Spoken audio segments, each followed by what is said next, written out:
an Edmonds kind of day.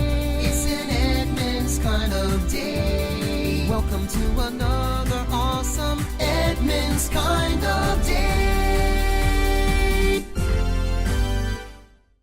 Look out, One Direction. Edmonds has its own boy band member, Justin Fehler, and we'll be talking with him next, here on Edmonds Today.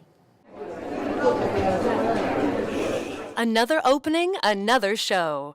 The Edmonds Driftwood Players are proud to be celebrating 56 years of entertaining audiences in our community. Conveniently located in downtown Edmonds, the Wade James Theatre is close to fine dining for before or after the show. For performance schedules and ticket information, please visit us at driftwoodplayers.com. Close, affordable, fun. The Edmonds Driftwood Players. Come play with us. Welcome to this edition of Edmonds Today. I'm your host, Teresa Whipple. In the studio with us today, we have Justin Fehler, who is an Edmonds native and is now in the UK making a name for himself as a singer. Justin, welcome to the program. Thank you for having me. Now, you are someone who grew up in Edmonds, went to Sherwood Elementary, College Place Middle School. Yes. And then ended up going to school, as you said, in your bedroom, taking online classes because obviously you're following this new path. Yeah. And folks may know your mom, Denise Fehler, who Yes. runs the Cinderella's Bridal Shop in town. Yeah. And the reason why you're here, taking a break, this is actually being filmed in September Yeah. for our October show, because we wanted to get you while you were here.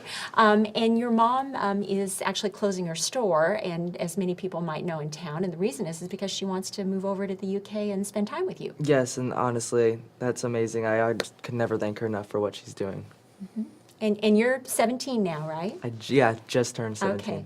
And went over to the UK to kind of explore musical career options, and then you got an offer to be in a boy band, is my Yes. understanding. So tell me about that. Well, obviously, it's weird because I never would have thought to be in a boy band because I just thought boy band, I don't know.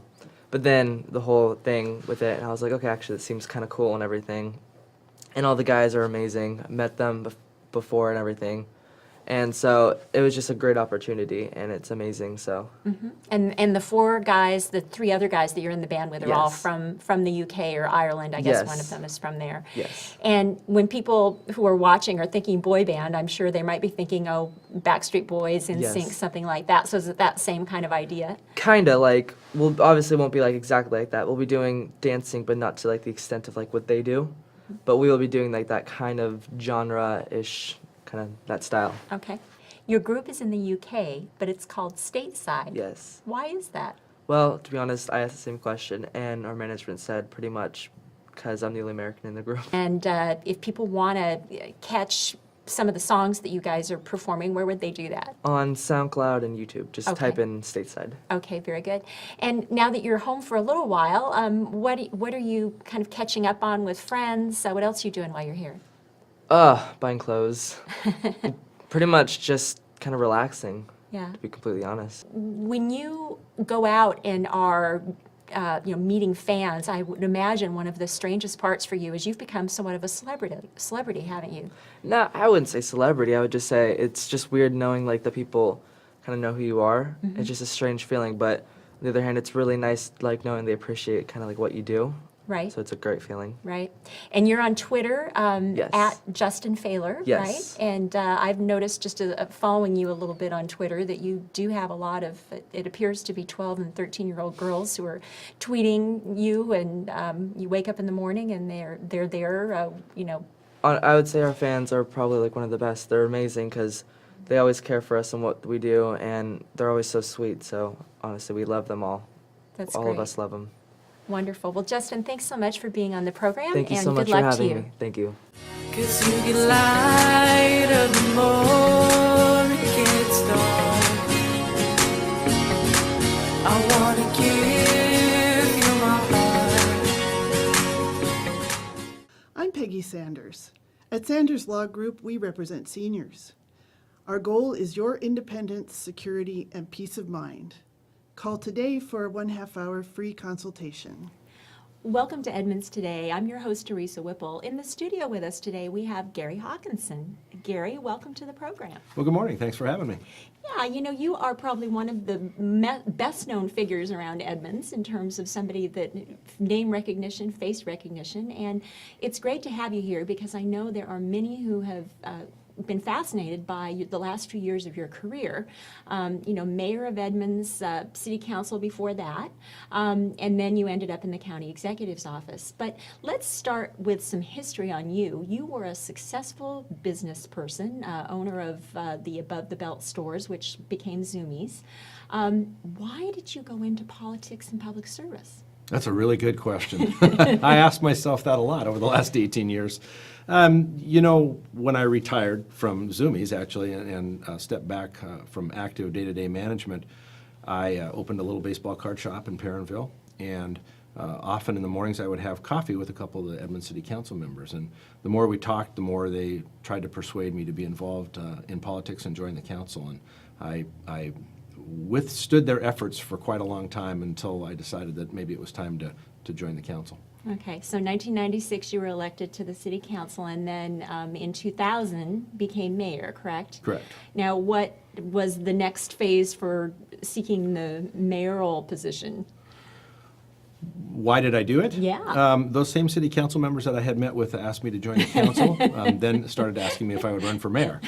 No pressure. And again, my answer was no, not in a million years. So. Right. Funny how that works. Yep. You resigned in 2010 from being mayor to become deputy director for Aaron Reardon, who was the Snohomish County executive at the time. Sure. And, at that time, there was a lot of publicity about the troubles in the county executive's office, and Reardon was undergoing some scrutiny from the press. And so there were some who wondered, including me, why did you decide to leave the city? Well, the title technically was deputy executive, Oh, which thank is you. basically second in charge of the county. Mm-hmm. And, I had made it pretty public that I wasn't going to run for a fourth term as mayor. And so everyone said, well, what are you going to do? And I said, well, something will come along. And so one day Aaron Reardon came along and said, how'd you like to be second in command of the county? And at that time, things weren't out of control at the county. Things were pretty much under control, and there was some typical bickering between the executive and the county council and some of the elected officials, but nothing major at that point in time. And so the opportunity for me to move to a management job that I had, 200 employees to 2,000 employees, and working, frankly, Monday through Friday, 5 days a week, no nights, no weekends, no events that I had to go to. Being mayor is more than a full-time job, and you make it what you want to make it. And I participated in a lot of things that were outside of a normal 40-hour work week. And after I forget how many council meetings, thousands of council meetings, and many night events, it was appealing to me to have just a Monday through Friday job where somebody else was the guy who was taking all the heat. I just had to run the county. So there was a lot of appealing aspects to that offer. Okay. And, I want to read something to you. I was looking through the archives of some of the columns that you wrote while you were mayor, and in your last column, before you left to go to the county, you had written something, and I was going to share this with you. With 40,000 people as your boss, it is impossible to please everyone. Likewise, it was often a challenge to work hand in hand with 7 council members. Now, I sit through a lot of city council meetings myself, and it seems like there is kind of this ongoing tension, which I suppose is normal between the executive branch and the elected officials. But was part of the reason for you moving to the counties you're just kind of tired of that, tired of the conflict? Well, I think the conflict wears on you. I mean, it really hasn't subsided since I've been gone, over 4 years now, and what I read in your publication and what I see every once in a while when I flip the channel to the council meeting is that same sort of tension still exists. And you do get weary of that, especially when it manifests itself in a more personal manner, I think. Mm-hmm. Yeah, and I'm sure that must be difficult to be in the public eye, as you say all the time. And, I can understand why you might not, or anybody might not want to do that for, Sure. a long period of time. So you go to the county executive's office, and you said, at the time, things were relatively stable, although, background of some conflict. And then all of a sudden, there were news reports about the county executive, being investigated by the state patrol for possibly inappropriately using some public funds, having an affair. There were just the battles with the Everett Herald over, a staffer using social media anonymously to discredit people. I mean, it sounded pretty messy. How did you make it through that time and survive? Well, there's no question it was a messy time. It was not pretty by any stretch of the imagination. And,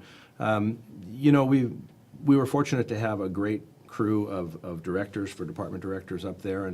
And when this all started, it was also during an election period. And so for appointed officials, whenever there's an election, it's a very nerve-wracking time, because are they going to keep their same boss? Are they going to get a new boss? Is the new boss going to come in and clean house? So tensions were pretty high for the directors as it was, and then they were also going out and attending meetings with other counties or cities, and of course the questions always revolved around, hey, what's going on up there? It's crazy. So I sat down with the directors and I said, listen, we have to do our job. No matter what is going on around us, we just have to avoid all that, stay away from it, and do our job. And everybody kind of banded together and did that. And I think, frankly, it brought all of us closer together. There was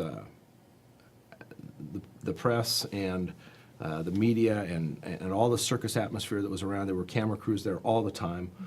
It was crazy. Mm-hmm. Yeah, I can only imagine. It must have been. I covered you when you spoke before the Edmonds Daybreakers Rotary Group in June of 2013, and that was shortly after, Aaron Reardon had resigned following all of the kind of craziness that was going on, and a new county executive had been appointed to take his place, John Lovick, then the Snohomish County Sheriff. And at that point, when you spoke to the Daybreakers, you weren't even sure if you were going to have a job. Right. And as it turned out, you did. But I thought it was really interesting that when you were talking about to the Daybreakers group about Aaron Reardon, and you said that you had told him that the third term would always be the hardest because by that point, to quote you, inevitably as a politician you've created enemies, and your enemies exponentially get bigger, and the ones that really don't like you get louder. And of course, in your third term, kind of were there some parallels there when you talked to him about that advice? For sure. You had known that. Yeah, and he wrestled with that before. I did not know he was going to actually file for a third term until Friday afternoon of filing week, when he came back and said, okay, I did it. Mm-hmm. He was really wrestling with that. In retrospect, for his life, probably would have been better if he didn't. Mm-hmm. But, right. It is what it is. And you, so from your standpoint, you at the time you spoke to the Daybreakers, you weren't sure if you had a job, and then you did. So what happened next? Well, the Executive Lovick met with me several times. He brought in a new deputy executive to replace me, and I met with both of them several times before they actually came in and worked at the county and sort of offered my advice. They asked a lot of questions, and they asked me if I would stay through the end of that year, and I agreed to do that. And at the end of last year, they asked me if I would stay again, and I said, well, this time why don't we just go on a quarter-to-quarter basis? Because I told Aaron that I would serve for him as deputy executive through the end of his second term, and halfway through his third term, I would retire. So he was aware of that. Unfortunately, he beat me to the punch, so to speak. But so then I just said, I'd be happy to do that, but let's just go quarter by quarter and see how it goes for 2014. Okay. And interestingly enough, in 2014, after you agreed to stay on, you had even more challenges, and we're going to talk about that next when we come back on Edmonds Today. I'm Peggy Sanders. At Sanders Law Group, we represent seniors. Our goal is your independence, security, and peace of mind. Call today for a 1/2-hour free consultation.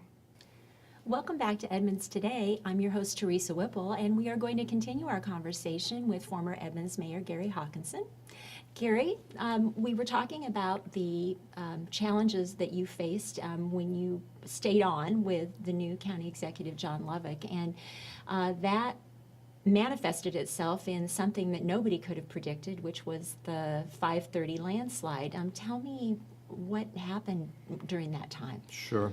Well, that I believe it was a Saturday morning, and I got a message that there was a mudslide over Highway 530. And that was all I got. It was pretty cryptic, and I just went, it's been raining for days. Mudslides are pretty common around here. It's on a state highway. Why are you sending me this? That was kind of my thought. And of course, within minutes, it evolved into one of the worst disasters that Snohomish County's ever had. And it was chaotic, to say the least. As mayor in Edmonds, we used to train for earthquakes, for earthquake preparedness. After 2001, we prepared for terrorist attacks. We were trained, all the city employees, the department directors. We went through immense training. I mean, in fact, it was difficult to find a way to pay for all that training, at the time. But no training could have prepared you for what happened up there, none. And so that was part of the issue to begin with, I believe, was it was a mudslide of mammoth proportions, and they would call firefighters in who were trained in fighting fires, even out in in forest land. Not the same. They would call search and rescue guys in who had never seen anything like it before. So it was all new. Everybody that went through it, as difficult as it was for the families who lost loved ones and lost their possessions, it was difficult for all of us who were involved because it was a learning experience for us too. Hopefully we'll never have to go through something like that again, but it was crazy. We were working on debris cleanup. As it turns out, we actually were working on, as we were doing debris cleanup in one area, we were still missing one victim. And we had pretty good idea that victim was in that area. So I talked to the contractor and I said, please go very slowly, sift through everything here. And they continued to find clues on a daily basis, pieces of clothing, articles from their home. So we knew we were really close, and fortunately that allowed us to eventually recover her body and to find, I think if you had been up there, if anyone's actually been there and seen it, to believe that you could find the 43 missing people in all of that, no one would have ever said you could have done that. Yeah. So it's a miracle that even happened, and those folks are still struggling. I send out a weekly email. I'm the one that leads the recovery team, so I send out a weekly email. In fact, today is my day to do it. It'll be my last one for them. Just keeping them apprised of what's going on, answering questions for them, and it's been a humbling experience. Yeah, and I was able to attend your retirement party at the county at the end of September, and one of the things that was mentioned was the fact that you were, literally giving out your cell phone, your email address to all of these folks who had been affected by this. And there were people who said, don't do that because you're just going to be inundated by all of that. And you just said, it's what I needed to do. And I think you even got a phone message from somebody when you were in the retirement party who was contacting you, right? I did. I did not turn my phone off. And it started to ring in the middle of it, and I looked and I recognized the area code was back in North Carolina somewhere. And there is a woman back there who lost her father in the slide, and so she's been concerned about a few things, and so she was calling. And I wanted to be able to give those people a contact and people that they knew could help them, and somebody that they just wanted to call and chat. And they've taken advantage of that, and it's been, as I said, it's just been a humbling experience. Yeah. Well, and again, through the retirement party conversation, there was just kudos over and over about your ability to bring the county government together during difficult times, just kind of this cohesive force. And one of the standing jokes was, and I've seen this in some past articles, is that you were in basically somebody who has been considered to be a Republican coming into this kind of democratic environment with all these democratic people, and yet you've managed to just kind of find your place to be able to help out. And why do you think that is? Why did the party politics not come into play for you? Well, Aaron Reardon took a big chance when he brought me up there because he's a Democrat. He knew I was a Republican, so that I'm sure was not something that the Democratic Party wanted to see. They'd like to see Democrats in working with Democrats. And at the same time, our county, for better or for worse, is Everett-centric. And the old money, the old-time regime in Everett doesn't sort of even believe that South County exists most of the time. Right. And so he brought someone in from South County and someone who was a Republican. And, you know, politically for him, that's probably a pretty good move, right? If you're going to try and get votes from South County. And so when I went up there, I had a huge advantage because I knew all the elected officials already. I knew all the county council members. And the first day I was there, or first week I was there, I met with all of them. And my message to them was, I know there's been some bickering going on. At some point, this county's going to have to ask the taxpayers to approve a tax increase for some of the things that you want to get done. And the public doesn't want to see the bickering. They don't want to see the elected officials fighting and the finger pointing and all of that. And I said, why don't we see if we can sort of get through all that and, you know, get some things accomplished here. And I think that message was pretty well received early on. The issues with Reardon, of course, wiped all of that goodwill out, and the bickering began again. But I think I was well received only because I knew all the players when I got there. Right. Well, and now you are about ready to leave. You are, the joke around Edmonds is, we talked about this earlier, is that does Gary Haakenson ever really stay retired for long? Because this is, you know, another chapter in your life maybe. So the question is what is next for you? Are you really retiring this time? Well, my last day is October 8th, and I don't know when this will show. It could be before or after that. So the morning of October 9th, when I wake up, I have absolutely no idea what's next. So ruling out another public office or not at this point? You know, I'm not going to rule out anything. Okay. I honestly don't know. It'll be nice to have some time off. I've had, in my estimation, 3 great careers, and I've enjoyed every one of them. So if I need to find something to do, I'm sure I probably can. I've had a couple offers already, but I've just told folks I'm really not ready to move in that direction yet.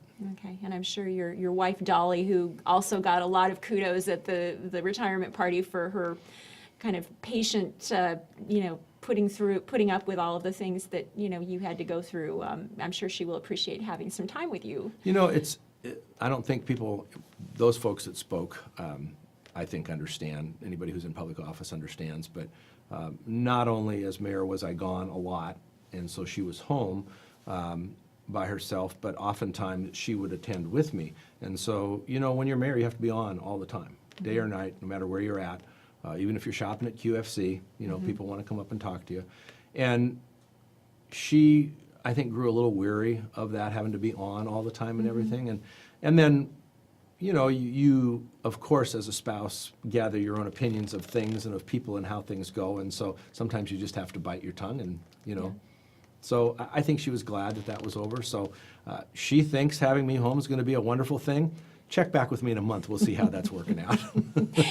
And in fact, I think one of my favorite stories from the retirement party was when Dave Erling had talked about how his wife had complained about early in his career that he was never home. And so he said, okay, I'm going to quit. I'm going to stay home. And was it after a month or two? That was the end of that. And he went back to doing what he was doing. So, and, you know, just to close, is there anything else that you want to say before we sign off? Any messages to the people of Edmonds about?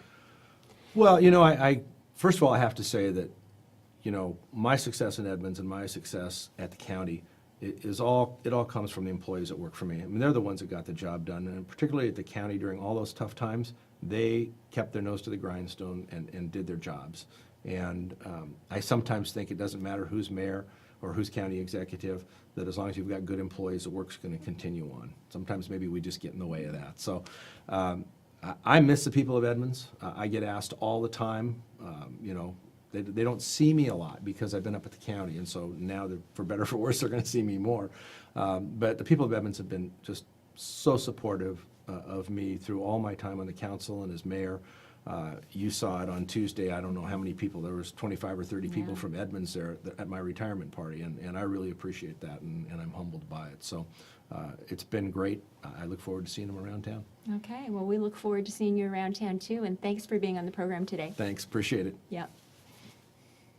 Welcome to Edmonds Today. I'm your host, Teresa Whipple. In the studio with us today, we have Dave Buelow. Welcome to the program. Thank you, Teresa. Pleasure to be here. Now, you are representing the Edmonds South Snohomish County Historical Society. Did I get that right? You did. Congratulations. But we're just going to say Edmonds Museum from now on because that's a mouthful. And you brought some friends with you today. Tell me more about these guys. Well, these are called the Kids, and they're a couple of scarecrows representing children trick-or-treating on Halloween, and they were built by the people in the guild at the museum. And of course, the reason for having them on the show today is to publicize the Scarecrow Festival that the museum is putting on, and this is the second year, is my understanding. Provide a few more details about how people can actually participate in this. Well, the best way to do things is to go to our museum website, and there's a Scarecrow button there which you can click on, and it has all the details about the contest. Okay. And there are 6 categories, which we will list on the screen, as well as the museum website and other contact information. But what kinds of bragging rights do people get if they actually win the contest? What would they receive if they're chosen as the winner? Well, you've hit on the big one, which is bragging rights. Remember, this is a free contest, so we Right. don't have a wealth of resources. Okay. But what we are going to do is give a certificate to people, which they can display in their homes or places of business.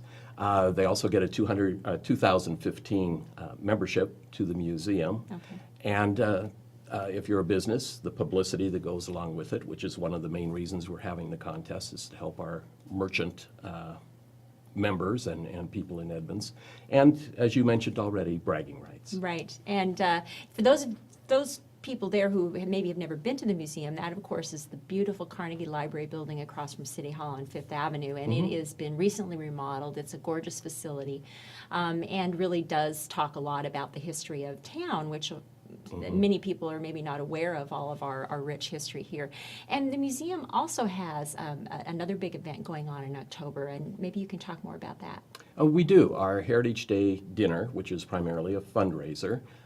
This year we're going to be rolling out the preliminary conceptual plans for what we'd like to do outside on the exterior of the museum building, because we've done the interior floors in the last 2 years. And it's going to be held on October 24th from 6 to 9 p.m., and it's at the Holy Rosary Parish Center. Okay. And I believe the mayor of Edmonds and Nancy Leeson, who is a food columnist for the Seattle Times, are going to be speaking, which should be very entertaining. And we'll have more information about that as well on the screen. And of course, people can go to the website to register for the dinner too. Absolutely. Very good.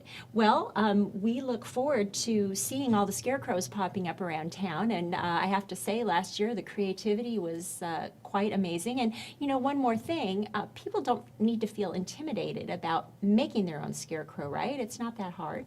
No, these are available at the museum. This is Scarecrow Technology 6.0. It's made by PVC piping, so you can almost animate the scarecrows. And on our website, there's a couple of links, and also on YouTube. There's lots of ways to build scarecrows and be very creative. Yeah, and last year I remember seeing some of the photos. There was everything from the Seahawks 12th Man to the Wizard of Oz scarecrow to a variety of other things. So lots of opportunities to have fun. Yeah, we had 54 scarecrows and no duplicates last year. So. Okay, very good. Well, Dave, thanks so much for joining us today. And again, if people want to register, we have all the information for them. And may the competition begin. Thank you so much, Teresa. Thank you.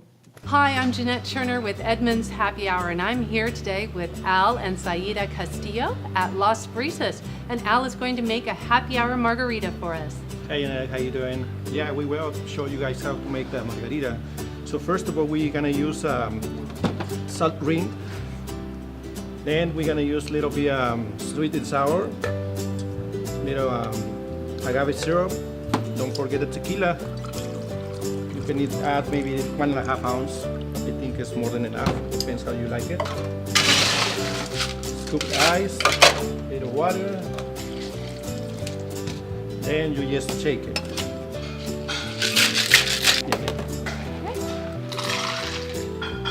There we go. Oh, Margarita. looks fantastic. Thank you so much. What do you think? It's delicious. One of my favorite happy hour items is the steak tacos, the chicken tacos, which is we grill it, the chicken and the beef. We serve it with the spicy sauce and of course lime and That's one of my favorites, tacos. We have wine, imported beer, draft beer, and world drinks. Come and join me every day, 3 to 6, 9 to close. Salud. Salud!